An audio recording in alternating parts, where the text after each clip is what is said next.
In 2008, many people thought I couldn't win that primary election for a state house. So many people, even in the Arab American and Muslim community, were like, give her money, but she's not going to win. Or people just thought with a name like mine, which is Rashida Tlaib, there's no way she could win. And it was because I outworked people on the field. And I'm mostly known for knocking thousands and thousands of doors. I feel like as soon as I meet people, even though they still can't pronounce my name, I'm called Rosita or Sharita as my favorite. And people just remember, oh yeah, she came to my house. She cares. These are some of the issues. And that direct human contact is something that I think Democrats are not doing enough of. We're here with potential future Congresswoman Rashida Tlaib, also joined by Intercept editor and reporter Mariam Saleh. I'm Ryan Grimm, as you guys know. We're going to be talking about the race, Democratic primary, and also a special election to replace the retired John Conyers. There's not one but two Conyers who are running in the race. What is the local party like? What's the state party like? Has the national party paid any attention to the race? We're here for people who don't know this place in the kind of the headquarters of the Congressional Progressive Caucus. Has the CPC gotten involved in the race? No. I think this is a very, very safe Democratic seat. This is about over 85% Democratic base. So this is really going to be won in the primary. And for many might not think this is a priority area. This is not a so-called pickup seat. But for families in my district, they see this as a pickup seat to actually have a Democrat that's pretty progressive, not just says they're progressive, but acts upon it. Are either of the Conyers named John? Yes. One of them or both? Oh, one of them is John Conyers III. I finally met him. His grandson? That's his son. Oh, okay. And Ian Conyers is a current state senator, and he is the great nephew. Yeah, and there's some internal fighting going on between the two families because one or the other is claiming that they were supposed to be the one being supported by the Honorable John Conyers. Are they considered the runaway frontrunners because he was in the district for so long, or because it was redistricted and people didn't even know he was their congressman? Is it more wide open, you think? It is wide open. And it's interesting because back home, Conyers is not considered in the lead at all or kind of relevant in some ways. And I think here in D.C., it seems like, it must be a shoo-in. Unfortunately, because of not only the historical nature of how Congressman Conyers retired and some of the circumstances around that, but also a lot of folks outside, especially of the city of Detroit, are kind of tired of the so-called approach of inheriting a seat, and they want people to earn a seat. How does your record in the state house, how do you think that sets you apart from the other candidates in the race?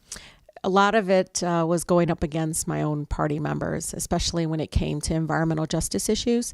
The issue even around like mortgage fraud, taking on the mortgage companies, doing this big push against disclosures for like predatory lending, what I call refund anticipation loans. So I've taken on these bigger fights that I think my colleagues were a little bit more discouraged, like it's just too hard. Not to diss some of the work they've done, but I wasn't into resolutions or just introducing bills that kind of sat on a shelf. I really worked hard to pass things like getting a cancer cluster study for my district, or when the governor was cutting before and after school funding, I actually found a Republican colleague on the other side of the aisle that was in the juvenile justice system and convinced him to restore $5.6 million. I don't know if people kind of understand my approaches of like rolling my sleeves up and then finding a way and not giving up on doing it. And I think, being a mom, being the eldest of 14 kind of prepared me to kind of be a bulldog when it comes to the needs of the community and not giving up so easily or trying to take the easy route. So I took on big fights and I've won. And in some ways, I hope I inspired some of my colleagues to want to do the same. So how do you strike that balance between potentially alienating your party, whose support you might need, and fighting for your community and fighting for what you think your community wants? As long as my district is with me, I'm fine. As long as the people are with me, I'm fine. I love the fact that I'm at least able to come back to my caucus and say to them, look, I did a survey, and I'll send a little survey out. And I was like, 1,000 people responded and 800 of them say we need to do something about insurance.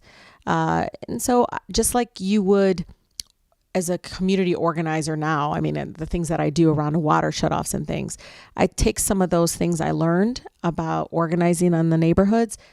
I do it in the caucus. Like, I work the House floor as much as I can, find those connections, do one-on-ones with some of my colleagues, and try to find some balance.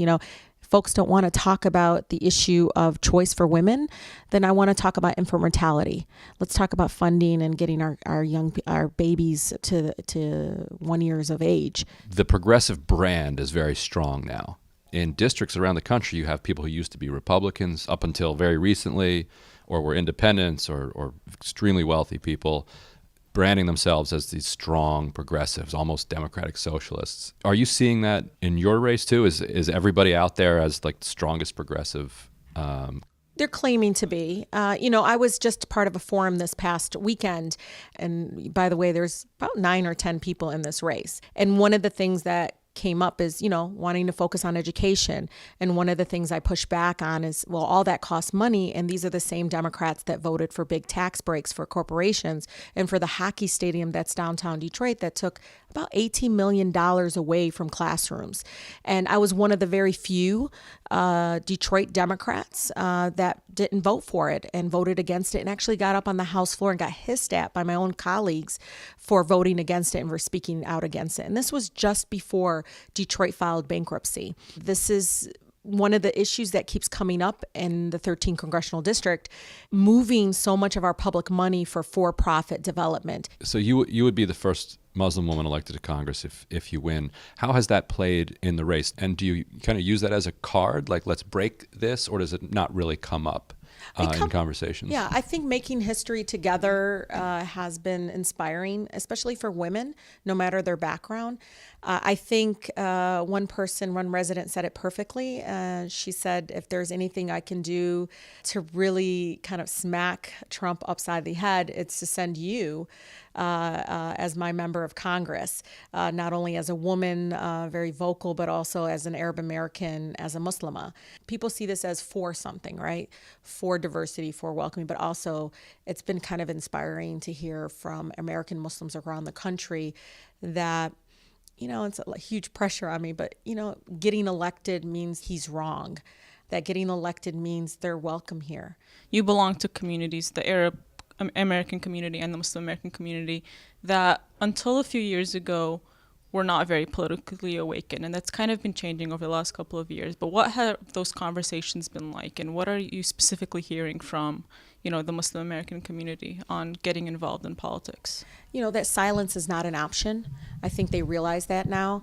I also, I was at a masjid, a mosque in Flint, Michigan, and I remember a young sister, Muslima, was asking, Rashida, I just don't understand why nobody else is speaking up on our behalf.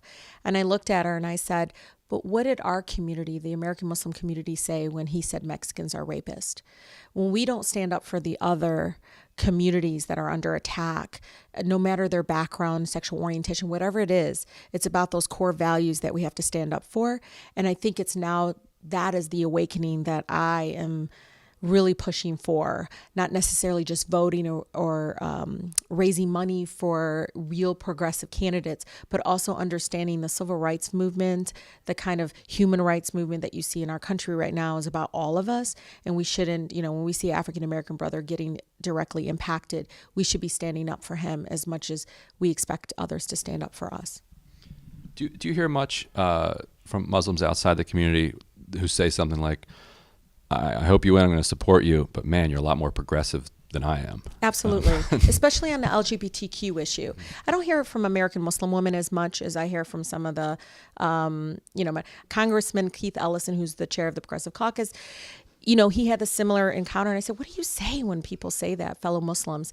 And he told me, I talk about the slippery slope. And I said, you're absolutely right. If I'm denying rights to my LGBTQ neighbor, then when does it stop? When does it not impact me when somebody's going to take my right to choose, or my right to wear the hijab, or my right to practice my faith? What'd you make of the special election in Western Pennsylvania? Oh, yeah, that's exciting. Did you see that coming? No, I see a wave coming. I am one of those people that I don't want to just assume it's a wave. I think that candidate worked extremely hard. I think we have to continue working extremely hard.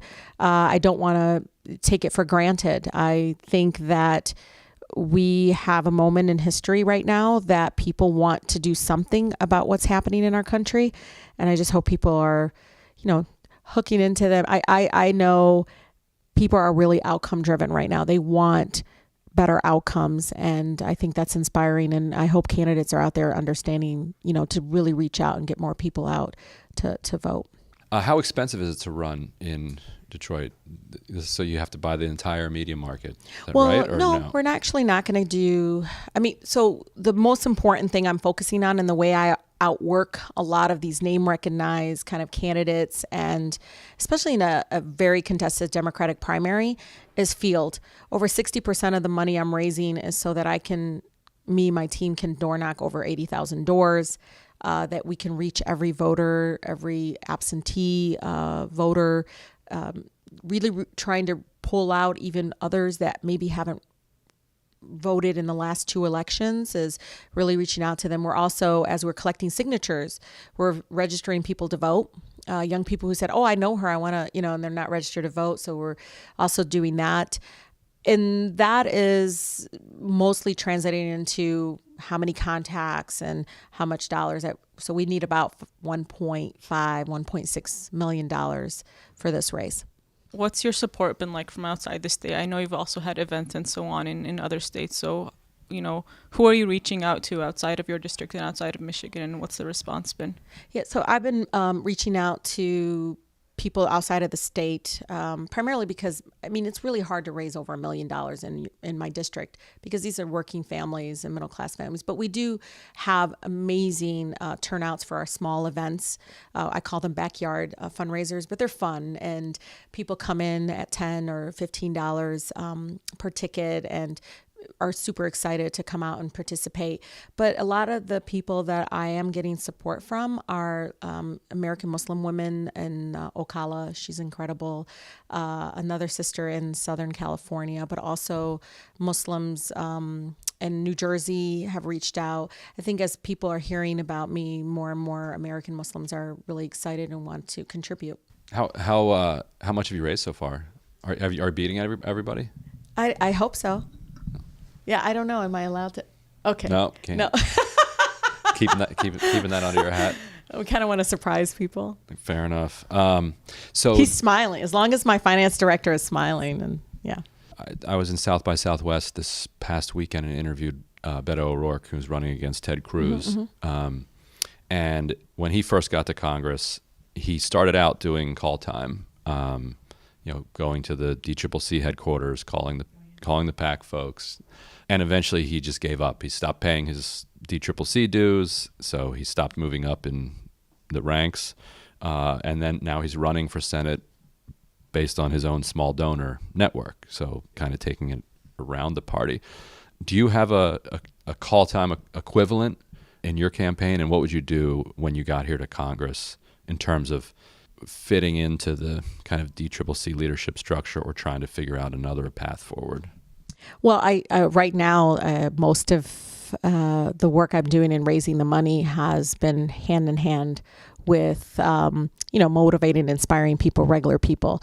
I haven't been getting this tremendous amount of support from PACs for obvious reasons. And if anything, a lot of, like the nurses and some of the other folks are really interested, Justice Democrats and others that might be very interested in giving, PAC money or so forth. But most of them are progressive organizations. My heart and center has always been, unparalleled constituent services, field, and getting to people. And I know that as long as I keep that very strong, I'm not going to have to rely so much on raising tremendous amount of money every single cycle. But I've do you been refuse blessed. corporate PAC money? I don't take corporate PAC money, no. Even a small donation from an employee of Marathon, I returned. I don't want to even jeopardize the trust with my families. I want them to not even think that a small amount of money would sway me. The people that are giving me money and supporting me at the ground level are not expecting anything in return other than hard work. And I don't think I'm the type, and my team will tell you, to kind of fall into this cycle of call time, or they know if I'm not on doors or doing constituent programming or any of that, I become very unhappy and don't want to do it anymore. So I just want to be able to serve. And yeah, I don't kind of fit into that mold of that's the way it has to be done. I think I can raise money in a grassroots level with the small donations over and over again, hopefully through the work I do on the floor of Congress. How'd you first get political? Like what politicized you as a young person, or whenever you did kind of awaken to politics? Sure. A lot of folks know this about Detroit, but it's kind of the birthplace for labor movement, and as well as the civil rights movement. And it impacted me very positively, especially as a child of immigrants. And I didn't speak English when I started school. My dad, who worked at Ford Motor Company and was a UAW member, only went up to 4th grade education, and my mother only 8th grade education. And I remember even in high school, I probably was maybe one of 10 or a dozen Arab Americans. And so politics to me, which is really about social justice issues, came up all the time. People yelling at my mom for not speaking English well, or my dad being discriminated against by local police, or my brothers having issues with chronic unemployment because of their names. And it just naturally became very active on various movements, not only around immigrant rights, but economic justice issues.